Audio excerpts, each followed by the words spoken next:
दोस्तों, कैसे हो आप सब लोग? बढ़िया, एकदम तैयारी अच्छी चल रही है। जिनकी नहीं चल रही थी अब सिलेबस देख के तैयारी शुरू कर दो। और जैसा कि सबको डाउट था कि सेकंड पेपर में कौन कौन से सब्जेक्ट पढ़ने हैं, तो सेकंड पेपर में हमें 5 या 6 जो भी सब्जेक्ट टोटल दिए हुए हैं वो हमें सभी पढ़ने हैं।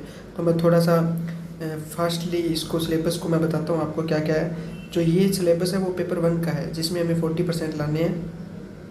और इस पेपर के अंदर हमें इतनी अच्छी तैयारी करनी होगी कि हम क्वालिफाई हो जाएं, क्योंकि जिस तरह से आरपीएससी अपने एग्ज़ाम बना रही है तो उस हिसाब से सबको यही डाउट रहेगा 40% मार्क्स का। और जो फॉर्म की डिटेल है वो कल आ जाएगी।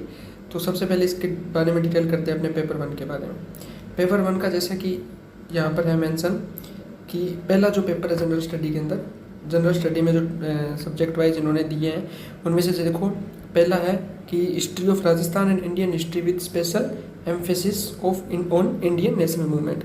तो ये आप याद रखना, जो इन्होंने सिलेबस में मेंशन किए वो ही पढ़ने हैं, अदर हमें कुछ भी नहीं पढ़ना। जैसे फ्रीडम स्ट्रगल 1857 का पढ़ना है, ग्रोथ ऑफ नेशनलिज्म पढ़नी है, growth of mass nationalism, revolutionary activity toward freedom and partition, social religion and renaissance 19 और 20 सेंचुरी, इस तरह से। और जो इन्होंने स्पेशल मेंशन किए हुए हैं जैसे वी डी सावरकर को, बंकिम चंद्र को, लाल बाल पाल और शेखर आज़ाद, इनको अच्छे से पढ़ना है हमें, ठीक है। फिर आगे है हिस्ट्री ऑफ राजस्थान, जो नॉर्मल फर्स्ट ग्रेड वालों के लिए होता है वही सब कुछ इन्होंने मेंशन किया है। पहला पेपर सेम वही है, हिस्ट्री ऑफ राजस्थान की 8 से 18 सेंचुरी तक इन्होंने बताया हिस्ट्री पढ़नी है। और जो ये टॉपिक दिए ना यही करने हैं, अदर कुछ भी नहीं करना। फिर फ्रीडम स्ट्रगल ऑफ राजस्थान करना है, सोसाइटी एंड रिलीजन में जैसे लोक देवता हो गए, डेवियन हो गए, संत हो गए, राजस्थान आर्किटेक्ट, इस तरह से हमें करना है। फिर मेंटल एबिलिटी के अंदर जो रीजनिंग है वो करनी है, जैसे कोडिंग डिकोडिंग है, ब्लड रिलेशन है, लॉजिकल वेन डायग्राम है, इस तरह। और स्टैटिक्स के अंदर जो हमारे स्टैटिक्स है जैसे कलेक्शन ऑफ डाटा होगी, प्रेजेंटेशन डाटा होगी, ग्राफिक डिजाइनिंग, जो डीआई बोलते हैं जिनको हम, ठीक है, डाटा इंटरप्रिटेशन, तो वो है। मैथमेटिक्स हमारी 10th लेवल की है, जो भी 10th लेवल वाली बुक्स आती है अपनी आरबीएससी में जो हमने 10वीं क्लास में पढ़ी थी वो ही अच्छे से कवर कर लो, आपका मैथ कवर हो जाएगा। फिर जनरल हिंदी है, एक मिनट, जनरल हिंदी है, हिंदी के अंदर वही संधि है, उपसर्ग है, प्रत्यय है, ये सब हिंदी का नॉर्मल सिलेबस है, वही है। फिर आगे चलते हैं जनरल इंग्लिश में, वो सेम ही सिलेबस है जो फर्स्ट ग्रेड में होता है। इनको एक एक वर्ड को आप अच्छे से ध्यान से देख के पढ़ना। फिर राजस्थान इंडिया का करंट अफेयर है, करंट अफेयर बहुत अच्छे से करना है, क्योंकि अभी जो एलडीसी का एग्जाम हुआ था उसमें करंट अफेयर बहुत ही ज़्यादा डीप पूछा था, तो करंट अफेयर हमें अच्छे से करना होगा। इंटरनेशनल भी हमें करना होगा। जनरल साइंस है, जनरल साइंस में कंप्लीट जनरल साइंस मत पढ़ना, 10th और 9th की बुक उठाना, उसमें ये topic atoms, chemical reaction, carbon it's component, law of motion, work energy, electricity, sound control, coordination, biodiversity and sustainable development, science in daily life, ये जो टॉपिक है स्पेसिफिक यही पढ़ना, ज़्यादा मत पढ़ना। इंडियन पॉलिटी के अंदर पॉलिटी अच्छे से करना, president, vice president, prime minister, council of minister, इस तरह इनको अच्छे से करना होगा हमें इंडियन पॉलिटी को, क्योंकि इंडियन पॉलिटी से क्वेश्चन बहुत अच्छे आएंगे। पंचायत हो गया, म्यूनिसिपलिटीज़ हो गया, नेशनल ह्यूमन राइट कमीशन हो गया, नेशनल कमीशन ऑफ वुमेन हो गया, ठीक है, जो राष्ट्रीय मानव अधिकार अधिनियम है, समिति है, उस तरह से। लोकेशन ऑफ राजस्थान, ज्योग्राफी बहुत अच्छे करना, 10 से 12 क्वेश्चन आराम से पूछेगा, और जो इन्होंने मेंशन किया है वो ही पढ़ने हैं, ज़्यादा कुछ नहीं पढ़ना, ज़्यादा भागदौड़ मत करना, किसी एक बुक को उठा लेना, उसी से आप ज्योग्राफी ऑफ राजस्थान करना। फिर साइकोलॉजी, एजुकेशन मैनेजमेंट और एजुकेशन सिनेरियो, इसमें आप कलाम की बुक ले सकते हो, ठीक है, या फिर कोई और जो आपको अच्छी लगे वो बुक ले सकते हो, वो सफिशिएंट होगी, आप अच्छे से कवर कर सकते हो। 10 से 12 क्वेश्चन आएंगे, बहुत अच्छे से कवर हो जाएंगे। इसमें फिर जो RTE एक्ट है 2009 का जो मैंने करवा रखा है वीडियो में, वो कर लेना अच्छे से, ठीक है। IAS SC करवा रखा है मैंने, इस तरह कुछ मैंने टॉपिक करवा रखे हैं। और कुछ है, ये है हमारा फर्स्ट पेपर, जिसमें 75 क्वेश्चन आएंगे, 150 मार्क्स के होंगे, और हमें 40% लाने कंपलसरी है। अभी जो सबका डाउट था कि सेकंड पेपर में जो सब्जेक्ट है वो हमें MA के सब्जेक्ट के हिसाब से पढ़ने हैं या फिर सारे सब्जेक्ट पढ़ने हैं, तो इन्होंने कंपलसरी मेंशन कर दिया कि जो नॉलेज है आपका सीनियर सेकेंडरी लेवल तक होना चाहिए। आपकी MA का इसमें कुछ भी नहीं मांगा है, आपको MA के आधार पर कोई भी सब्जेक्ट नहीं देखने हैं, ना आपका ग्रेजुएशन का कोई सब्जेक्ट मांगा है। इन्होंने बोला जो हम सब्जेक्ट दे रहे हैं वो सीनियर सेकेंडरी बेस पे है, क्योंकि जो फर्स्ट ग्रेड में जो अदर वैकेंसी आती है उसमें ये होता है कि जो नॉलेज पूछते हैं वो ग्रेजुएशन पोस्ट ग्रेजुएशन यहाँ तक पूछते हैं, लेकिन इन्होंने सिर्फ मेंशन किया है सीनियर सेकेंडरी लेवल तक आप अपने सब्जेक्ट तैयार करो। और सबसे अच्छी बात है कि हिंदी इंग्लिश का डीप सब्जेक्ट नहीं दिया गया। जो हिंदी इंग्लिश हम 10th और 12th में पढ़ते आए हैं वही हमें पढ़नी है, जैसे टेंस हो गया, आर्टिकल हो गया। और ये जो आप पढ़ोगे ना इंग्लिश, ये जो फर्स्ट पेपर है उसमें 5 क्वेश्चन इससे आएंगे और हिंदी के भी 5 क्वेश्चन आते हैं, तो वो आपका यहाँ भी कवर होगा वहाँ भी कवर होगा।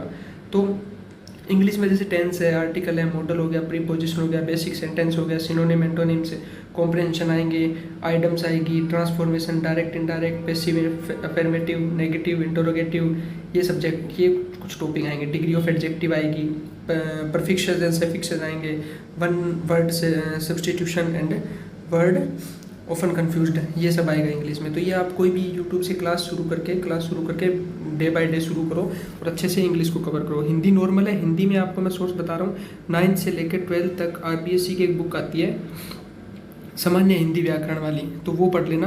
हिंदी के अंदर विलोम शब्द, उपसर्ग, वाक्यांश ये सारा उसमें कम्प्लीटली अच्छे से करवाया हुआ है, सब कुछ है इसमें, संधि है, विसर्ग है। पर एक बात याद रखना, इसमें संज्ञा, सर्वनाम, क्रिया, विशेषण वो सब कुछ नहीं है, ठीक है। यहाँ पर सिर्फ नॉर्मल ही वो है सब्जेक्ट सिलेबस में है, तो वही पढ़ना है। पूरी हिंदी मत पढ़ने लग जाना, ना ही आपको इतना कुछ पूछा जाएगा। हिस्ट्री की बात करें तो हड़प्पा सिविलाइजेशन में जैसे हिस्ट्री वालों को क्या क्या पढ़ना है, हिस्ट्री मान लो हिस्ट्री वाले भी पढ़ेंगे, हम भी पढ़ेंगे, सबको ही पढ़ना है। तो हिस्ट्री का नॉर्मल है, इतना कुछ डीप नहीं दिया। जैसे हम नॉर्मल पढ़ते ही आ रहे हैं कि हड़प्पा सिविलाइजेशन, हड़प्पा सभ्यता पढ़ते हैं हम, ठीक है, वहाँ पे आर्कियोलॉजिकल जो साइट है वो पढ़ते हैं। जो उसके बाद जो रिलीजियन मूवमेंट पढ़ते हैं, बुद्धिज्म जैनिज्म पढ़ते हैं, ये दोनों अच्छे से करने हैं। उसके बाद आर्ट एंड आर्किटेक्चर हो गया, लिटरेचर हो गया, साइंस एंड टेक्नोलॉजी, मौर्य और गुप्त अम्पायर की, ये बहुत अच्छे से करना है आपको। मौर्य अम्पायर और गुप्त अम्पायर जो हम नॉर्मल इंडियन हिस्ट्री के अंदर पढ़ते हैं उससे भी ज़्यादा अच्छे से डीप पढ़ना है आपको। उस तरह से हम करेंगे, जैसे पहले हड़प्पा सिविलाइजेशन हो गया, फिर रिलीजन मूवमेंट हो गया, डेवलपमेंट, आर्ट एंड आर्किटेक्चर हो गया, फिर फाउंडेशन है जो मुगल अम्पायर पढ़ना है, मुगल अम्पायर के आर्ट और आर्किटेक्चर पढ़ने हैं। कंप्लीट मुगल अम्पायर नहीं पढ़ना, सिर्फ फाउंडेशन और एक्सप्रेशन पढ़ने हैं।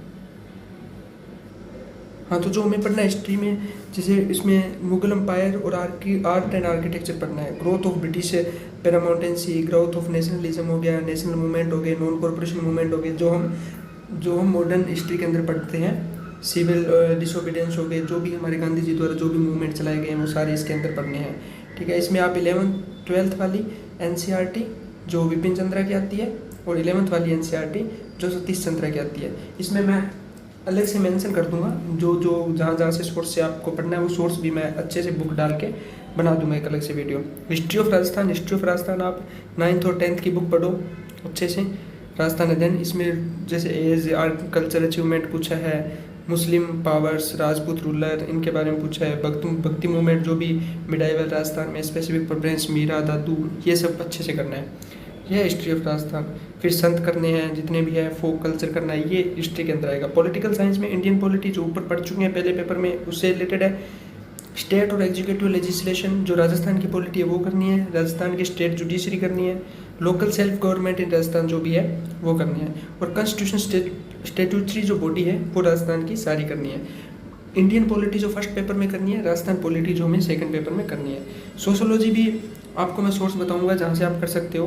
Population growth, sexual harassment, child labour, ये कुछ 3 टॉपिक डाले हैं इन्होंने, 3 से 4। डोमेस्टिक वायलेंस, ये हमें अच्छे से करने होंगे, जिसमें से वायलेंस एक्ट करना होगा, डोरी और केस और डोरी करना होगा, लीगल प्रोविजनल रिलेटेड डोरी करना होगा, और जैसे चाइल्ड लेबर के अंदर केस जितने भी चाइल्ड लेबर के हैं वो सारे करने हैं। जो भी कॉन्स्टिट्यूशन में इनको अधिकार मिले हुए हैं, इनके लिए जो प्रबंध किए गए हैं वो सारे पढ़ने हैं। सेक्सुअल हरासमेंट में form sexual harassment, legal provision जो भी सेक्सुअल हरासमेंट के लिए उनके बारे में बताना है, ये सब चीज़ें हैं। म्यूज़िक का भी मैं आपको सोर्स बताऊंगा।